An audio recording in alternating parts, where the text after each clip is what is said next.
इस दल को बनाने के पीछे जो मंशा है, जो उद्देश्य है, वो ये है कि पिछले 30-35 साल से बिहार में राजनीतिक विकल्प न होने की वजह से जो लालू जी के डर से भाजपा को और भाजपा के डर से लालू जी को वोट देने की परंपरा चली आ रही है, उस राजनीतिक बंधुआ मजदूरी से लोगों को निकालने के लिए बिहार में भी शिक्षा, पलायन, विकास की राजनीति की शुरुआत करने के लिए लोगों के सामने एक बेहतर और ईमानदार विकल्प देने के नियत से जो प्रयास 2-2.5 बरस पहले शुरू किया गया, अब उसका दलगत स्वरूप है। पूरे राज्य में उस दल का संगठन है और हम लोगों ने घोषणा की है कि आने वाले विधानसभा चुनाव में पूरे के पूरे 243 सीटों पर जनसुराज अपने दम पर अपने साथियों के साथ मिलकर चुनाव लड़ेगा, जनता के सामने एक ईमानदार और सशक्त विकल्प रखेगा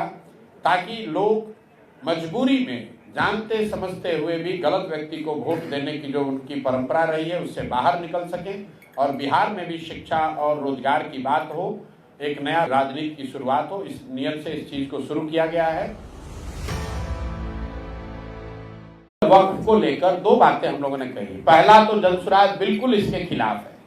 क्यों खिलाफ है ये समझिए। हम लोगों का ऐसा मानना है कि जब देश बनाते समय समाज के जिन वर्गों के साथ जो वादे किए गए वो आपके हमारे पुरखों ने वो वादे किए हैं, इस देश के फाउंडिंग फादर्स ने वो वादे किए। अगर उन्होंने कहा कि देश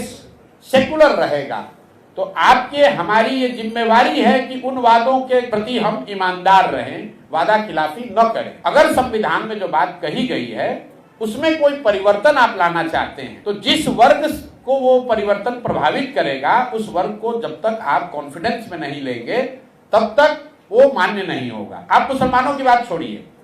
किसानों के लिए मोदी जी ने एक कानून बनाया, किसान उससे सहमत नहीं हुए तो क्या पूरे देश में उसका विरोध नहीं हुआ? क्या किसानों पर बनाए गए कानून को उनको वापस नहीं लेना पड़ा? इसलिए हम लोग वक्फ के खिलाफ में हैं क्योंकि ये वादा खिलाफी है, उन मुसलमान भाइयों के साथ वादा खिलाफी है जिनको देश के बनते समय ये वादा किया गया कि भाई आपके इन चीजों के साथ छेड़छाड़ नहीं की जाएगी या देश सेकुलर बना रहेगा। तो हम लोग हर परिवार में भी कहते हैं कि अपने बाप दादा के कहे हुए बात का सम्मान करना सनातन धर्म की रिवायत है, मुसलमानों की तो कोई बात ही नहीं है। और जो कानून बन रहा है, भाजपा वाले तो दोषी है ही, ये तो हिंदू मुसलमान करते ही है, मुसलमानों को डराने का प्रयास करते हैं, लेकिन इसका बड़ा दोष नीतीश कुमार के सर पर भी है क्योंकि आज अगर नीतीश कुमार वक्फ के पक्ष में न खड़े हों, उसके लिए वोट न करें तो ये कानून नहीं बन सकता है क्योंकि दिल्ली की सरकार उनकी मेजॉरिटी नहीं है। इनके सांसद जो बिहार से जीत कर गए हैं, अगर ये लोग वक्फ के पक्ष में वोट न